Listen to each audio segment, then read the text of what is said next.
Hello दोस्तों, आज जो हम पढ़ेंगे वो है कक्षा 9 की विज्ञान के टॉपिक को समझेंगे एनसीईआरटी में। ठीक है, एनसीईआरटी। इसके पहले हम लोग क्लास जो थी गति की, उसके पहले कुछ महत्वपूर्ण इस चैप्टर से संबंधित महत्वपूर्ण बिंदु को समझे थे। ठीक है, आज जो क्लास करेंगे वो है दूरी तथा विस्थापन को डीपली समझेंगे। ठीक है, पूरी व्याख्या द्वारा इसे समझ लेंगे। तो पहले जानते हैं दूरी क्या होता है। दूरी यानी डिस्टेंस। ठीक है, दूरी क्या होता है? किसी गतिशील वस्तु द्वारा किसी निश्चित समय अंतराल में किन्हीं दो बिंदुओं के ठीक है किन्हीं दो बिंदुओं के बीच तय की गई रास्ते की लंबाई को हम उन दो बिंदुओं के बीच की दूरी कहते हैं। यानी कहने मतलब क्या है, मान लीजिए कोई गतिशील वस्तु है, यहाँ ए बिंदु से बी बिंदु तक चली गई। ठीक है, कोई गतिशील वस्तु है, ए बिंदु से बी बिंदु तक चली गई। तो ये क्या हो गई, यहाँ से लेके यहाँ तक की ये पूरा रास्ता हो गया। तो रास्ते की लंबाई को हम लोग क्या कहते हैं? उन दो बिंदुओं के बीच की दूरी। यानी मान लेते हैं ए और बी की, ठीक है, जो रास्ते की लंबाई है वो 400 मीटर है। ठीक है, तो यहाँ पर रास्ते की लंबाई को ही क्या बोलेंगे? दूरी कहते हैं। तो अर्थात ए बी की दूरी क्या हो जाएगी? ए बी की दूरी यहाँ से ज्ञात कर सकते हैं। ए बी की दूरी बराबर क्या है? रास्ते की लंबाई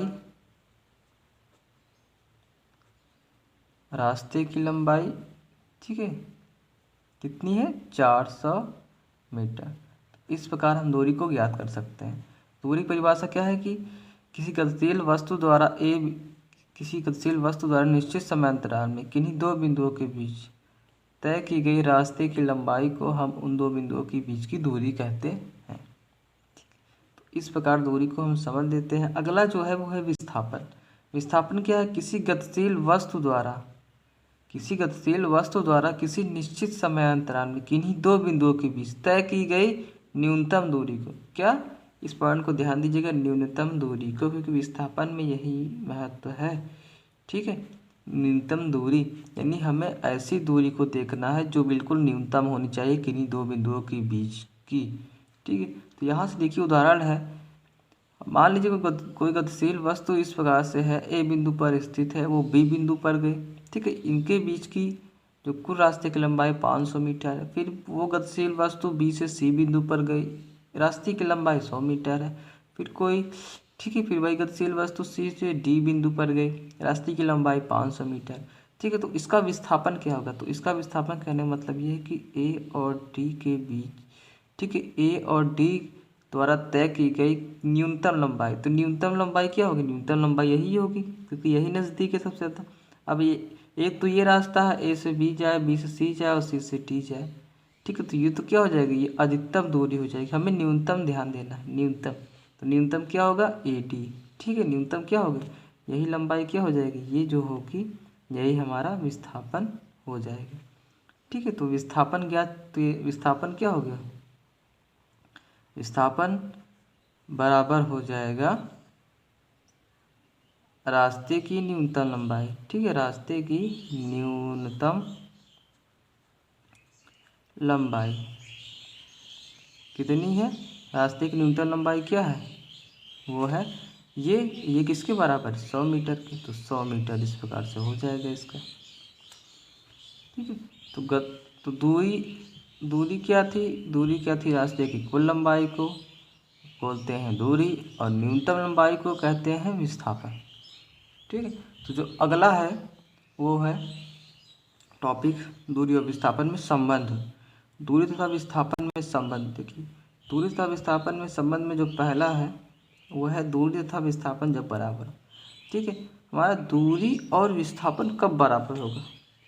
दूरी तथा विस्थापन जब बराबर होने की स्थिति केवल, ठीक है, यानी दूरी तथा विस्थापन बराबर होने की स्थिति केवल सरल रेखीय गति में होती है। केवल सरल रेखीय गति का मतलब है कि सीधी रेखा में गति। ठीक है, बिल्कुल सीधी रेखा में, थोड़ा सा भी मुड़े नहीं। इस प्रकार की गति क्या कहलाएगी? सरल रेखीय गति कहलाएगी। इसकी परिभाषा हो चुकी है पहले पार्ट में। तो कोई गतिशील वस्तु ए से बी पर गई, फिर बी से सी पर गई। ठीक है, तो इस स्थिति में क्या होगा? ए से सी की कुल दूरी, ए सी की कुल दूरी AC की दूरी कितनी हो जाएगी, AC द्वारा तय की गई मार्ग की कुल लंबाई कितनी हो जाएगी, 500 मीटर प्लस 500 मीटर कितनी हो जाएगी, 1000 मीटर। ठीक है, 1000 मीटर।